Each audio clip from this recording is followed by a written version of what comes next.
들으라 부한 자들아, 너희에게 임할 고생으로 말미암아 울고 통곡하라. 너희 재물은 썩었고 너희 옷은 좀먹었으며 너희 금과 은은 녹이 슬었으니 이 녹이 너희에게 증거가 되며 불같이 너희 살을 먹으리라. 너희가 말세에 재물을 쌓았도다. 오늘 말씀에서는 부한 자들을 책망하고 있습니다. 부자를 책망하는 것이죠. 일반적인 부자가 아니라 오늘 책망을 받는 부자는 부당한 방법으로 그 부를 축적을 하고, 그리고 자기가 축적한 부를 제대로 올바르게 사용하지 않았다라고 하는 것입니다. 그래서 하나님께서 이 부한 자들을 책망하고 있습니다. 부자라고 하면 모든 걸 많이 가지고 있잖아요. 금과 은도 가지고, 그리고 재물도 가지고, 또 옷이라는 것은 외형적으로 보여지는 것이니까 외형적으로도 굉장히 아름답고 아주 고귀하게 보이는 그런 사람들입니다. 그런데 하나님은 너희들에게 임할 고생으로 말미암아 울고 통곡하라 라고 그렇게 말합니다. 왜냐하면 지금 가지고 있는 그 재물은 다 썩어버릴 것이고, 지금 자랑하는 그 옷은 다 좀먹어서 나중에 못 입게 될 것이고, 자기들이 부한 재물로서 가장 귀하게 여기는 금과 은이 녹이 슬 것이다. 금과 은은 녹이 잘 안 슬지 않습니까? 녹이 슬지 않는 것으로 여겨지지만 하나님은 금과 은조차도 녹이 슬 것이다. 그렇게 말씀을 하십니다. 왜냐하면 너희들이 재물을 쌓았기 때문이다. 이 재물을 쌓았다는 게 부당한 방법으로 그들의 부를 축적을 했고, 또 쌓았다라고 하는 것은 그 재물을 사용을 하면 그렇게 쌓일 수가 없잖아요. 그러니까 제대로 그 재물을 사용하지 않은 이 두 가지의 측면을 모두 책망하고 있습니다. 보라, 너희 밭에서 추수한 품꾼에게 주지 아니한 삭시 소리 지르며 그 추수한 자의 우는 소리가 만군의 주의 귀에 들렸느니라. 너희가 땅에서 사치하고 방종하여 살육의 날에 너희 마음을 살찌게 하였도다. 너희는 의인을 정죄하고 죽였으나 그는 너희에게 대항하지 아니하였느니라.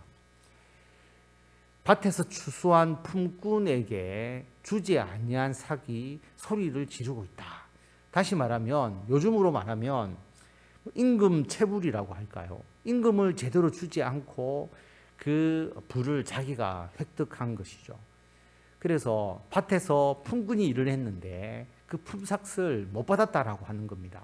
그래서 추수한 자가 하나님께 자신의 그 억울함과 자신의 그 고통을 간구하니까 하나님께서 그 기도를 들으셨다라고 하는 것이죠. 약자의 신원을 들으시는 하나님, 결국 부당한 부를 축적했다라고 하는 것을 여기서 알 수가 있고요. 또 하나는 땅에서 사치하고 방종했다라고 하는 것입니다.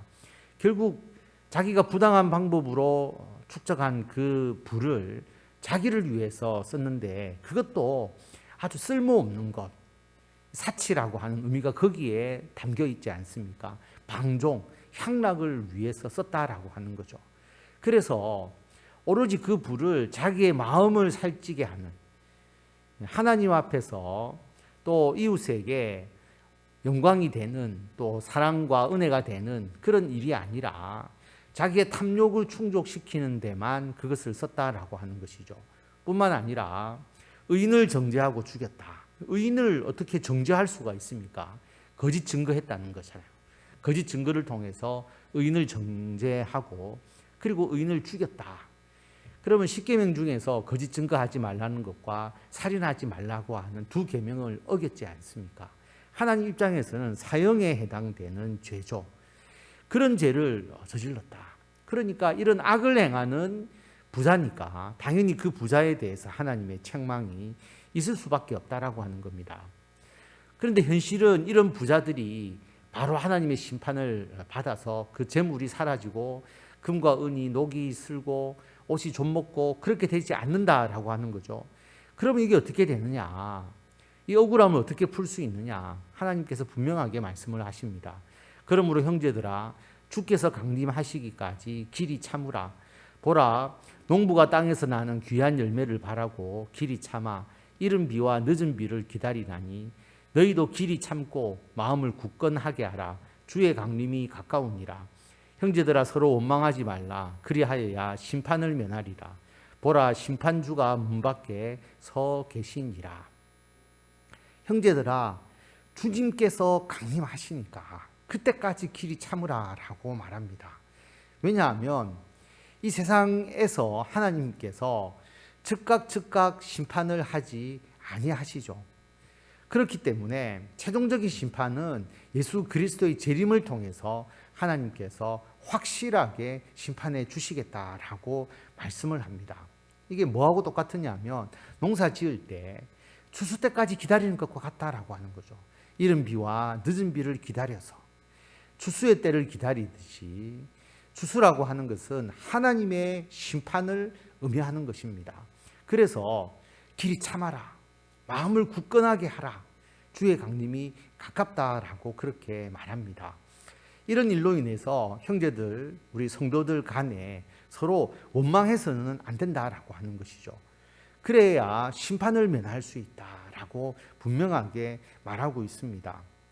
우리가 서로가 무엇이 옳다, 또 이 사람을 하나님께서 벌해 주셔야 되는데 왜 벌하지 않느냐, 이런 문제를 서로 가지게 되면 원망만 이제 삭트게 되는 것이죠. 그래서 심판은 하나님께 맡기고 우리는 예수 그리스도의 재림을 기다리면서 그러한 심판이 하나님께서 온전히 이루어 주시기를 바라며 우리는 그 죄를 범하지 않도록 서로가 격려하고 서로가 바로 잡아 나가는 것이 필요하다라고 하는 것입니다. 형제들아, 주의 이름으로 말한 선지자들을 고난과 오래 참음의 본으로 삼으라. 보라, 인내하는 자를 우리가 복되다 하나니 너희가 욥의 인내를 들었고 주께서 주신 결말을 보았거니와 주는 가장 자비하시고 긍휼히 여기시는 이시니라.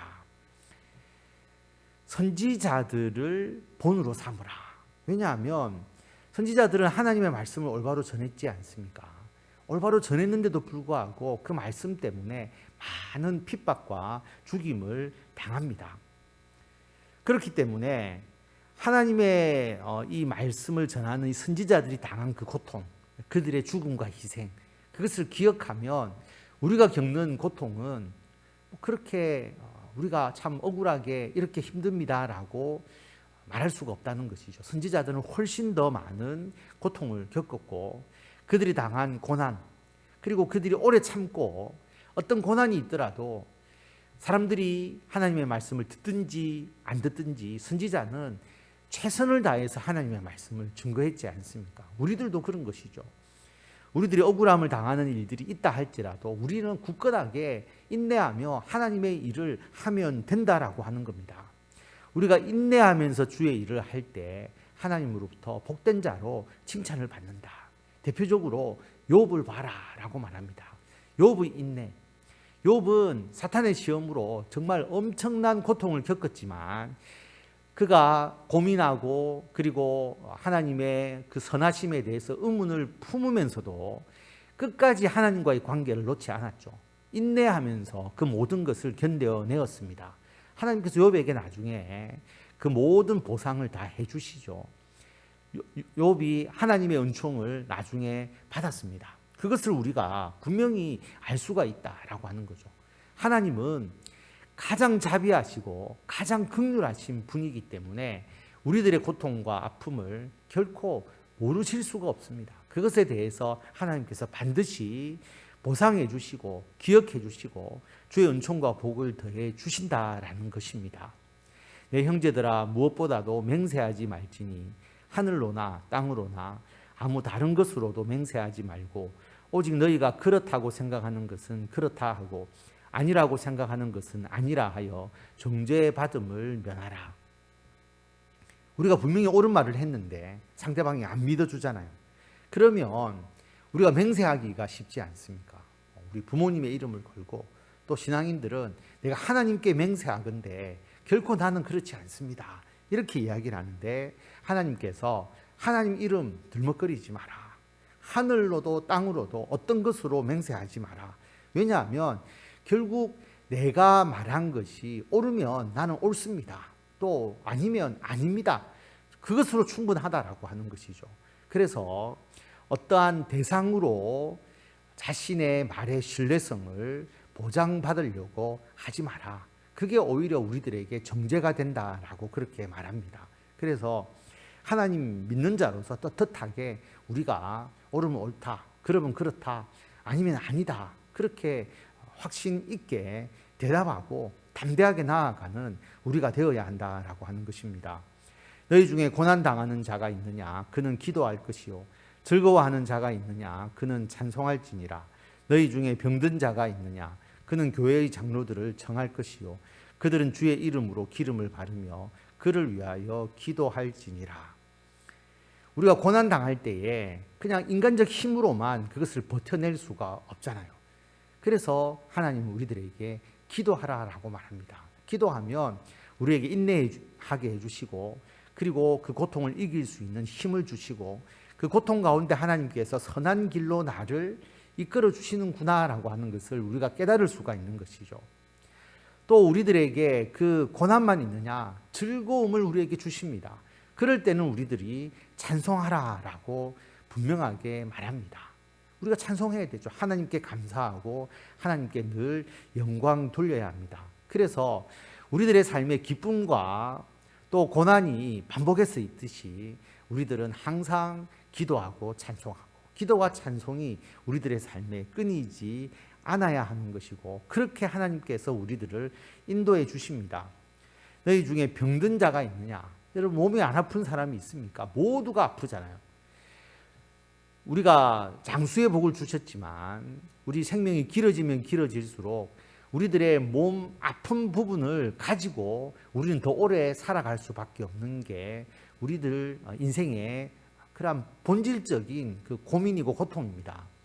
그런데 병들었다고 해서, 몸이 아프고 불편하다고 해서 우리들에게 불행한 것은 아니잖아요. 생명을 주셔서 우리들이 건강한 몸을 가지고 하나님을 위해서 일하도록 우리들에게 하나님께서 그 시간과 그 모든 인생을 우리들에게 더해 주셨기 때문에 우리는 기도하고 찬송하면서 고난은 극복하고 감사할 것은 감사하면서 나아가는 것이거든요. 그리고 그 병든 부분에 대해서는 하나님께 역시 기도하는 것이죠. 혼자 기도하는 것이 아니라 교회의 장로들을 청해서 기도해라. 왜 그렇겠습니까? 그 질병을 혼자 힘으로 이기기 어렵기 때문에 온 성도들이 함께 기도하는 겁니다. 그러면 하나님께서 필요하실 때 그 아픔을 치유해 주시고 고쳐주셔서 더 일하게 하시고, 어떤 분은 그 아픔을 온전히 이겨내고 극복할 수 있도록 또 해주시고, 이러한 다양한 하나님의 은총이 임하는 것이죠. 그래서 교회가 함께 그 병을 위해서, 치유를 위해서 또 이겨낼 수 있도록 기도해야 하고, 그리고 기도만 하느냐? 주의 이름으로 기름을 바르며 기도하라. 요즘으로 말하면 치료를 받으면서 기도하는 겁니다. 그래서 기름이라고 하는 것은 치료적인 의미가 있거든요. 그래서 병원에서 함께 치료하면서, 또 병원 치료만 가지고 다 나을 수가 없잖아요. 기도하고 거기에 하나님의 치유의 역사가 임해야 되니까 함께 기도하는 그런 우리가 되어야 하고, 우리가 그렇게 기도하고 있지 않습니까? 믿음의 기도는 병든 자를 구원하리니 주께서 그를 일으키시리라. 혹시 죄를 범하였을지라도 사하심을 받으리라. 그러므로 너희 죄를 서로 고백하며 병이 낫기를 위하여 서로 기도하라. 의인의 간구는 역사하는 힘이 큼이니라. 같이 기도하고 그 기도에서 중요한 그 믿음의 기도를 하게 되면 병든 자를 구원하게 된다. 병든 자가 치유될 뿐만 아니라 믿음의 기도를 통해서 병든 자가 예수 그리스도를 믿고 그가 구원을 받게 됩니다. 그래서 육체의 질병의 치유뿐만 아니라 영혼의 구원까지 가능한 것이죠. 우리들의 병이 죄로 인한 병도 있습니다. 그러나 모든 병이 다 죄로 인한 건 아니거든요. 죄하고 전혀 상관없는 우리들의 병도 있습니다. 그렇기 때문에 우리가 죄를 용서받고 그리고 하나님 앞에 회개해서 우리들의 죄가 깨끗해졌을 때에 낫게 되는 병도 있는 것이죠. 그러나 죄사함을 받았다고 해서 모든 병이 다 낫는 것은 아니잖아요. 왜냐하면 죄로 인한 병이 아닌 경우도 있기 때문에 우리가 노화로 인하여서 우리들의 몸이 아파지는 것, 그리고 한평생 우리가 너무 어떤 특정한 우리 신체 일부를 많이 사용하게 되면 그것이 약해져서 아플 수도 있잖아요. 이런 것은 죄로 인한 병이 아니잖아요. 그러나 죄를 하나님께서 깨닫게 하기 위해서, 특히 악한 목적으로 우리들의 삶과 또 우리들의 이 육체가 사용되었을 때 하나님께서 우리들의 죄를 깨닫기 위해서 우리들에게 주시는 병은 죄를 고백하고 그리고 서로 병이 낫기를 위하여서 함께 기도하며 회개하며 나아갈 때에 하나님께서 그들의 죄도 용서하시고 그들의 병도 고쳐주시는 그런 역사가 있게 되는 것입니다. 그래서 의인의 간구는 역사하는 힘이 크다라고 말합니다.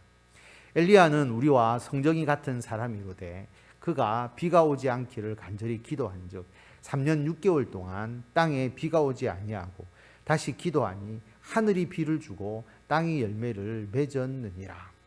엘리야는 우리와 똑같은 사람인데 그가 비가 오지 않기를 기도하니까 3년 6개월 동안 비가 오지 않고 다시 기도하니까 하늘이 비를 내리더라. 엘리야가 대단한 사람입니까? 그렇지 않죠. 엘리야가 능력이 있어서 비를 오게 하고 비를 오게 하지 않는 사람이 아니다라는 거죠. 엘리야는 우리하고 똑같은 사람입니다. 자연을 주관할 수 있는 능력이 있는 사람이 아니죠. 그 기도에 힘이 있는 게 아닙니다. 엘리야가 기도할 때 하나님께서 그 기근을 통해서 비가 오지 않아서 가뭄을 통해서 하나님께서 아합 왕의 그 우상 숭배를 심판하시려고 하니까 비를 주지 않는 것이고 또 하나님이 때에 따라서 비를 주시기를 원하시니까 비를 주시는 겁니다. 우리는 뭐만 하면 되느냐 하면 기도만 하면 된다는 것이죠. 우리가 기도만 하면 되지 그 결과는 하나님이 책임져 주시는 겁니다. 우리의 기도를 통해서 이 세상을 우리가 통제할 수가 없어요. 결코 우리는 그런 능력이 없습니다. 그러나 우리들의 기도가 하나님의 보좌에 상달될 때 하나님의 뜻과 일치할 때 놀라운 하나님의 역사를 우리들에게 임하게 해주시니까 우리는 끝까지 기도하면서 나아갈 수밖에 없고 그럴 때 우리들에게 기도의 응답을 통해서 하나님의 살아계심을 우리들에게 보여주시는 것입니다. 기도하는 것이 중요한 것이죠. 내 형제들아 너희 중에 미혹되어 진리를 떠난 자를 누가 돌아서게 하면 너희가 알 것은 죄인을 미혹된 길에서 돌아서게 하는 자가 그의 영혼을 사망에서 구원할 것이며 허다한 죄를 덮을 것입니다. 우리 중에서 미혹되어서 진리를 떠난 자가 있다면 그것 사람을 돌아서게 하면 얼마나 하나님께 기쁨이 되겠습니까? 그래서 우리들의 기도가 하나님 비 내려 주십시오, 비 그쳐 주십시오 이런 기도가 아니라 더 중요한 것은 한 명의 영혼을 구원하는 것이다. 죄에서 돌아서게 하고 그들을 회개케 하고 그들이 예수 그리스도를 믿고 구원받게 하는 것, 이게 가장 중요한 기도다라고 하는 것을 분명하게 말하고 있습니다. 그들의 영혼을 사망에서 구원하고 그들의 죄를 덮어서 예수 그리스도의 십자가의 보혈로 깨끗하게 하는 그런 귀한 은혜, 그 일을 행하는 우리들이 되어야 하는 것이죠. 오늘 말씀을 통해서 하나님은 우리가 불의한 부자가 되어서는 안 된다라는 것을 말합니다. 부당한 방법으로 부를 축적하고 그 부를 쓸모없는 곳에 그리고 자신의 정욕을 위해서 사용해서 헛되게 사용하는 자가 되어서는 안 된다. 하나님의 심판이 있다는 것을 말하고요.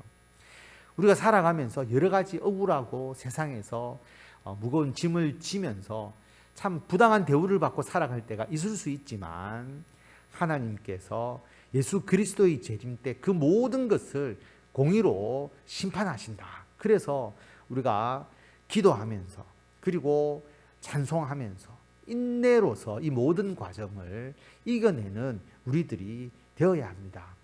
그리고 그 기도의 가장 중요한 것은 예수님을 믿지 않는 자가 예수 그리스도를 믿고 주께로 돌아와서 영혼의 구원을 받는 것, 그게 우리들에게 있어서 가장 중요한 기도고 우리가 해야 될 일이다라고 하는 것을 우리들에게 분명하게 말씀하고 있습니다.